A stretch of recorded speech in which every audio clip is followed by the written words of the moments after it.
皆さんこんにちは、ピノミです。先日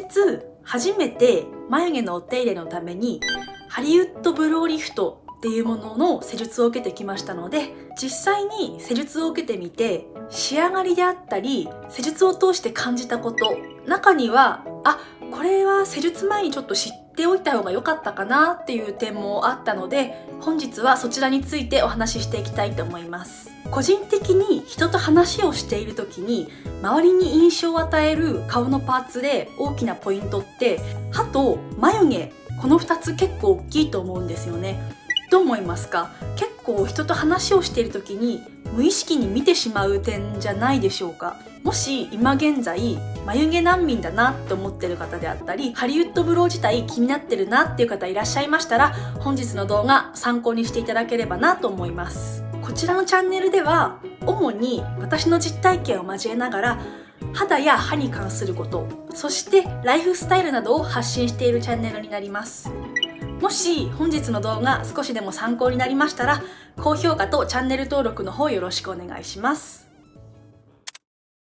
これまでの眉毛のお手入れっていうと、だいたい半年に1回くらいのペースで眉サロンで形を整えてもらうっていうくらいのお手入れで、あとは余分な毛が生えてきたら、毛抜きで抜いたりシェーバーで剃るっていうお手入れ方法をしていた感じでした。眉毛にも髪の毛と一緒で癖っていうのがあるんですよね。私の場合は右の眉毛はある程度お行儀よく生えてるんですけど、左の生え方っていうのが結構癖ありで、特にこの部分は毎朝時間がない中でのメイク時のラスボス状態っていう感じで、眉マスカラで上げても綺麗に上がるように仕上がるのが結構難しい時っていうのが多かったんですよ。なのでどうにか毛流れを綺麗に仕上がる方法はないかといろいろ調べた中で、ハリウッドブローがいいのではないかなと思った経緯があったんです。施術を受ける前の下準備としては、少なくとも3週間以上は眉毛のお手入れはせずに伸ばしっぱなしにすることです。眉毛って生えてほしいところにどうしても生えてくれなくって、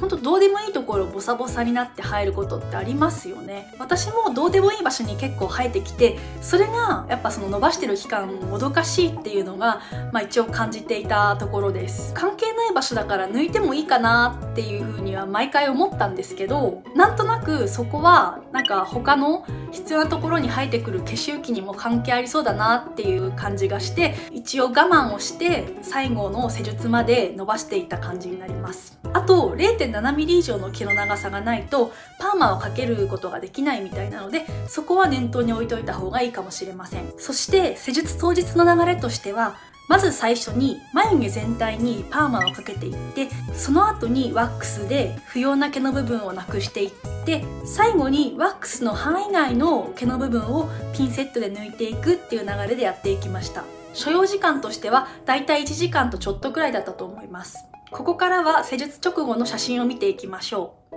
これが眉メイクは特にしないで完全に地眉毛のみでできている状態です。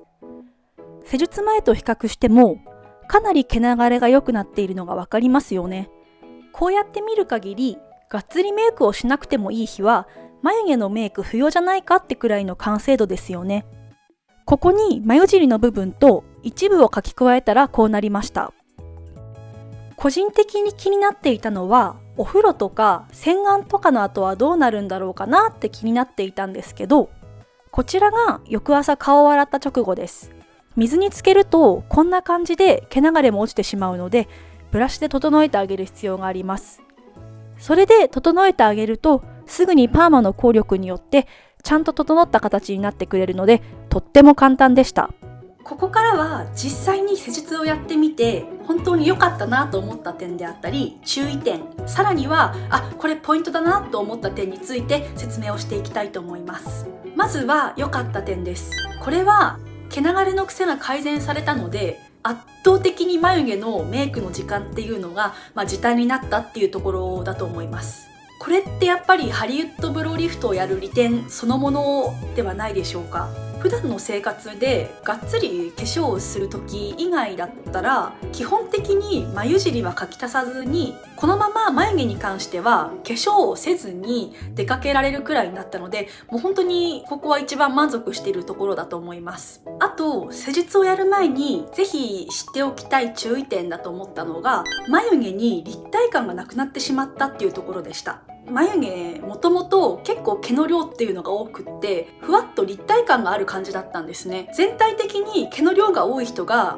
パーマをかけてしまうと、パーマで固定をすることになるのでピタッとくっついた感じになって、結果的にぺたんこ眉毛になったなって感じてしまうと思うんですよ。これは完全に好みの問題かもしれないんですけど、私個人的には結構立体感がある眉毛っていうのが好きだったので、ここは少し残念なポイントっていうか、とても違和感を感じたところだったと思います。そして2つ目は上眉の部分を削られてしまったっていうところです。もともと私が施術をする前に出したオーダーっていうのが、現状の眉の太さは変えたくないっていうオーダーを出したんですね。なので私はてっきり今の眉毛の部分は維持したまま無駄毛の処理のみをやると想像していたんですけど、もちろん細かく確認しなかった私も悪い部分もあるんですけど、てっきり太さは変えないイコール眉毛は削らないという意味だと思っていたんですね。それが上眉の部分を結構ワックスで削られてしまって、それが結構個人的にはショックなところだったんです。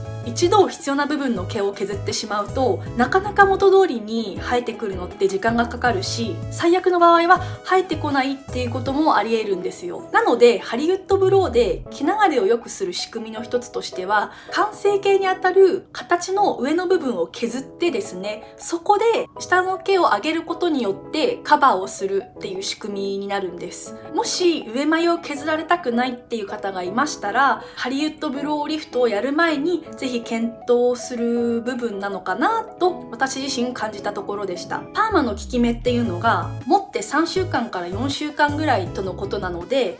今動画を撮影している時点で3週間目に突入したところなんですけど、若干落ちてくるようになったんですね。なので眉マスカラで軽くですけど留めている状態です。それでもやっぱり毛流れっていうのはキープされているので、お手入れとしては3週間経った今でもかなり楽っていうのが、個人的な感想になります。あとはパーマをかけている分固定力があるため、少しでもずれてしまうとそのままの形がキープされてしまうんですよね。なので日常生活の中で不意に眉毛に触ってしまって形が変わってしまったりした時は、その形でキープされてしまうので、こういったブラシっていうのを日々持参しておくといいと思います。最後にまとめますと、ハリウッドブローの施術が向いてる人っていうのは毛流れの癖が強くって、さらにはメイクの時短をしたいっていう人だなと思いました。私自身これは本当に感じていて、もうこういったブラシでちょっと整えるだけでもう簡単に出かけられるくらいお手入れが簡単になったので、もうそこは本当にメイク時短したいなっていう人はおすすめだと思います。逆にちょっとハリウッドブロー向いてないかもなーと思う人に関しては、継続して続けられる人じゃないとちょっと向いてないのかなと思いました。注意点でもお話ししたんですけど、私の場合上眉を削ったんですね。その分パーマの効力が落ちてしまうと下眉が上がってこない分、ただの細眉になってみすぼらしい印象になる可能性があるんですね。なので月に1回くらい継続してやっていける人向けなのかなと思います。それはちょっと難しいなっていう方は、個人的には眉毛サロンで数ヶ月とか半年に1回ほど眉毛の形を整えてもらう程度くらいがいいのかなと思っています。